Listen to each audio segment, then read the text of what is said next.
जय माता दी। जय माँ कामाख्या। देव राधा ट्रस्ट, सत्यवाणी चैनल। दुर्गति नाशिनी दुर्गा जय जय, काल विनाशिनी काली जय जय, उमा रमा ब्रह्मानी जय जय, सीता राधा रुक्मणी जय जय।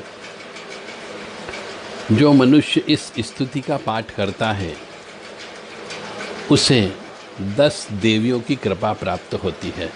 दुर्गति नाशिनी दुर्गा जय जय, काल विनाशिनी काली जय जय, उमा रमा ब्रह्मानी जय जय, सीता राधा रुक्मणी जय जय। ओम जयंती मंगला काली भद्रकाली कपालिनी दुर्गा क्षमा शिवा धात्री स्वाहा सदा नमस्तुते। जो मनुष्य इस स्तुति का भी पाठ करता हो तो उसे भी 10 देवियों की कृपा प्राप्त होती है। तो आप सब लोग इनका पाठ क्यों नहीं करते? कोई क्लिष्ट संस्कृत नहीं है, बहुत साधारण संस्कृत है। ये दोनों मंत्र जो मनुष्य पढ़ता है उसे 18 देवियों की कृपा प्राप्त हो जाती है। रोज करो, आधा घंटा सुबह, आधा घंटा शाम को करो।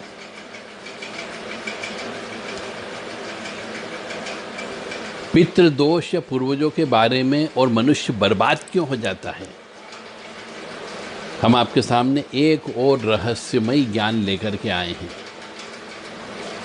फिर मनुष्य ज्योतिषाचार्य लोगों के पास भटकता है, गलती खुद करता है, और ज्योतिषाचार्य लोगों के पास भटकता है, गुरुओं के पास भटकता है, ओघड़ अघोरी ओझा लोगों के पास भटकता है, भोपा लोगों के पास जाता है, गुनिया लोगों के पास जाता है, विभिन्न दरबारों में जाता है, पंडा पुजारी के पास जाता है और अपना पैसा बर्बाद कर देता है। तो आज जो हम आपके सामने एक रहस्यमय ज्ञान रख रहे हैं, ऐसा आपको बिल्कुल भी नहीं करना है। यह ज्ञान हम इसीलिए दे रहे हैं कि आप लोग सुखी रह सको। मैं बारंबार कहता हूँ, मेरा एक ही उद्देश्य है कि सभी मनुष्य सुखी रहें। कहीं न कहीं मनुष्य स्वयं गलती करता है जिसकी वजह से उसके जीवन में दुख की उत्पत्ति होती है। ईश्वर कहता मैं कुछ भी नहीं करता, तू जैसा करता है मैं वैसा ही फल देता हूँ, तू जैसा खेत बोएगा वैसा ही मैं फसल दूंगा, तू पिछले जन्म में जैसे कर्म करके आया है मैं वैसे ही इस जन्म में तुम्हें फल देता हूँ, अच्छे या बुरे। इसलिए ईश्वर कहता है कि तू वह कर जो मैं चाहता हूँ, परंतु तू वह करता है जो तू चाहता है, परंतु तू वह कर जो मैं चाहता हूँ, तो फिर वैसा ही होगा जैसा तू चाहता है। इसलिए मनुष्य को जीवन में वेद पुराण इनका अध्ययन करके इनके अनुसार चलना चाहिए, और बड़े बुजुर्गों का मान सम्मान भी करना चाहिए, बड़े बुजुर्गों के द्वारा कही गई बातों का ध्यान रखना चाहिए। तो आज हम इसी बात के ऊपर आपसे चर्चा करेंगे कि आपको कष्ट क्यों आता है। आप समझ ही नहीं पाते कोई कष्ट क्यों आ रहा है। पत्रिका में इस चीज़ में कुछ नहीं बोलती है। आप पत्रिका भी चेक करा लेंगे तो पत्रिका से पता ही नहीं चलता है, क्योंकि आपने कर्म ही ऐसा किया जो पत्रिका में नहीं लिखा गया है।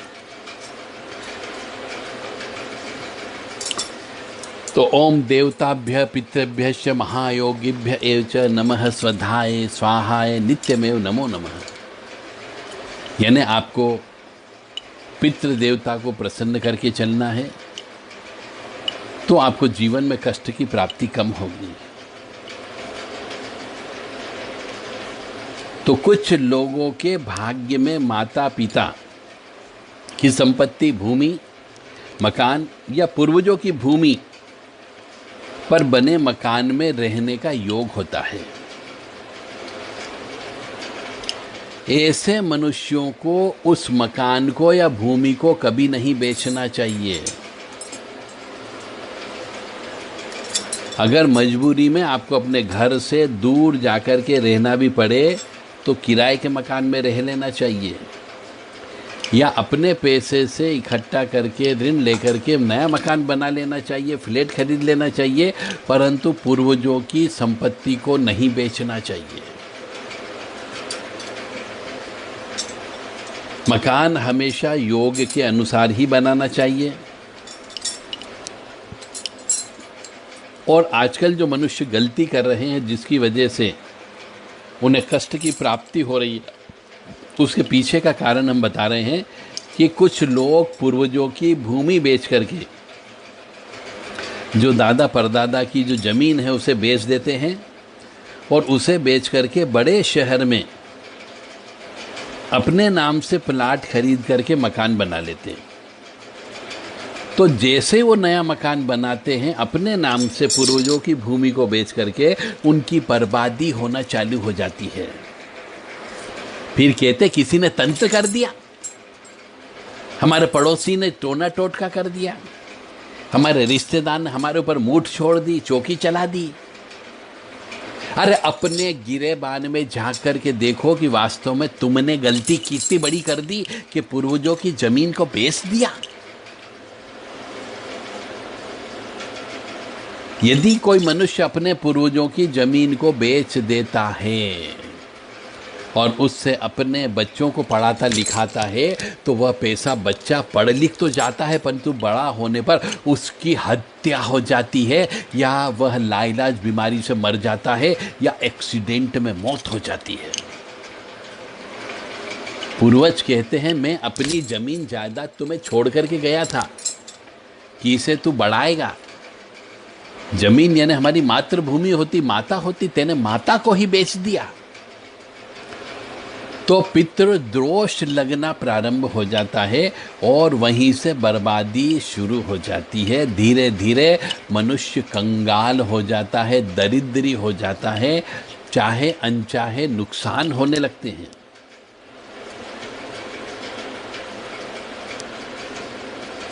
तो जब भी मकान बनाने का सोचे तो पहले किसी अच्छे एक्सपर्ट ज्योतिषाचार्य से इस संबंध में अपनी पत्रिका दिखा करके ज्ञान ले लेना चाहिए। जिनके भाग में भूमि भवन का योग नहीं है और माता पिता के पास भूमि भवन है,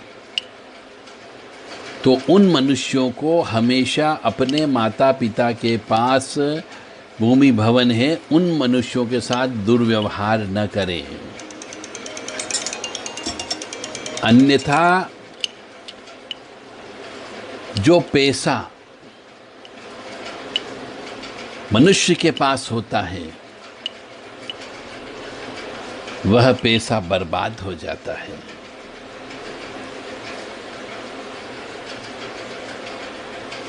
तो यदि माता पिता के पास भूमि भवन है तो उनकी अच्छे से सेवा करें, उनको प्यार दें, उनके साथ इज्जत से पेश आएं, क्योंकि माता पिता के बाद में जो माता पिता की सेवा करता है उसी को ही जमीन जायदाद प्राप्त होती है।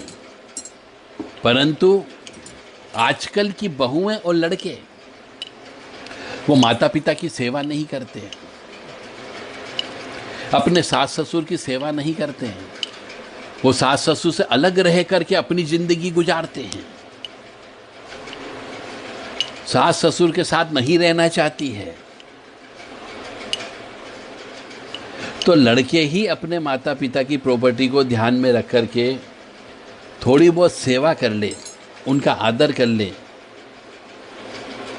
तो भी उनको प्रॉपर्टी मिल सकती है और जमीन जायदाद का सुख प्राप्त हो सकता है। ये वास्तव में बात कड़वी है, परंतु सत्य है, आपको इसको मानना पड़ेगी। नहीं मानोगे तो कष्ट की प्राप्ति होगी। तो मेरा आप सब लोगों से विनम्र निवेदन है कि अपने पितरों की जमीन जायदाद को, दादा परदादा या पिता की प्रॉपर्टी को बेचना नहीं चाहिए, और बेचोगे तो हो सकता है आपके ग्रह नक्षत्र उसके विपरीत हो जाएं और आपका जीवन बर्बाद हो सकता है। आपको लाइलाज बीमारी लग सकती है, कैंसर हो सकता है, और उस कैंसर की बीमारी में आपका ने जो पुराना संपत्ति ज़मीन जायदाद बेची जो पितरों की थी, वो पैसा सब हॉस्पिटल में जा सकता है। और जब हॉस्पिटल में वो पैसा भी चला जाएगा तो पितरों के श्राप से आप ऋणी हो जाओगे, और जब ऋण भी चढ़ जाएगा तब उस व्यक्ति की मौत हो जाती है और आपके हाथ से धन भी चला जाता है और वह मनुष्य भी चला जाता है जिसको कैंसर हो गया था। बात बहुत गहरी भी है और कड़वी भी है, परंतु स्वीकार करना पड़ेगी। इसलिए बाप दादाओं की संपत्ति को, प्रॉपर्टी को नहीं बेचना चाहिए। बेचते हो तो पितरों का श्राप लगता है, जिसकी वजह से आपके यहाँ बच्चों की शादी ब्याह नहीं होती है, या शादी ब्याह में पैसा खर्च हो जाता है, बर्बाद हो जाता है और शादी टूट जाती है, या बच्चे पैदा नहीं होते हैं।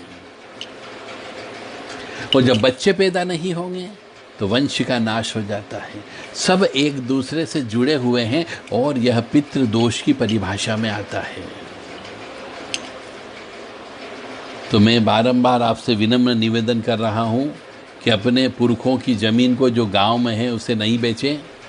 यदि आपको ज़मीन जायदाद बनाना ही है, संपत्ति खरीदना ही है, तो अपने स्वयं के बलबूते पर कमा करके उससे फ्लैट या मकान खरीदें, तो आप काफ़ी कुछ हद तक, कुछ बहुत सारे दोषों से, बहुत ज़्यादा कष्टों से मुक्ति पा सकते हो। अन्यथा आपके जीवन में कष्ट की उत्पत्ति होगी और फिर आप सब पैसा बर्बाद करके फैक्ट्री में भी लगा दोगे तो फैक्ट्री में आग लग जाएगी, व्यवसाय में लगाओगे व्यवसाय में नुकसान हो जाएगा, ज़मीन जायदाद में लगा दोगे तो वो ज़मीन जायदाद डिस्प्यूटेड ज़मीन जायदाद हो जाएगी, जिसमें आपका पैसा फंस जाएगा, कोर्ट कचहरी होगा और इस जीवन में आप उसका लाभ नहीं उठा पाओगे। इसलिए हमारी पुश्तैनी ज़मीन जो होती है, पितृक संपत्ति होती है, ज़मीन होती भूमि विशेष तौर से, उसको बिल्कुल भी नहीं बेचना चाहिए।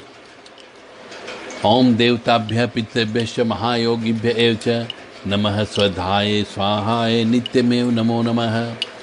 ओम मृत्युंजय महादेव त्राहि मां शरणागतं जन्म मृत्यु जरा व्याधि पीड़ितं कर्मबन्धने।